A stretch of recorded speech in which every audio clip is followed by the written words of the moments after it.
reikia. Ne dabar. Varo į lauką. Ne, tikrai ne dabar.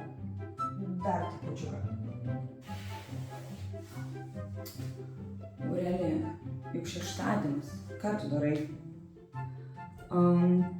Tą patį, ką ir visą laiką. Ruošiuos kitos savaitės darbui. Nu kam viso šito reikia? Kiek dar kartų tau galėsiu aiškinti? Žiūrėk, čia yra pamoka. Kem 5 minutės?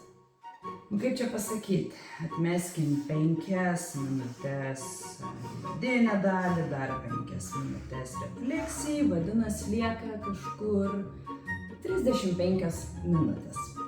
Tai vadinasi, vienam vaikučiui aš per pamoką galiu skirti vos daugiau negu 1 minutę. Ir kas? Bet tai kiekvienas turėtų gauti kur kas daugiau. Tik pagalvokit apie vaikus. Ką ta 1 minutė su trupučiu? Būtent. Jo. O tai ką daryti?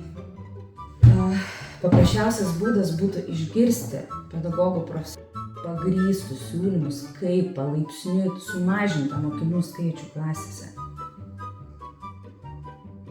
Nereikėtų iki išnaktų sėdėti, kad kokybiškai pasiruošti ugdymo procesui. Kaip tai iki išnaktų? Tu gali.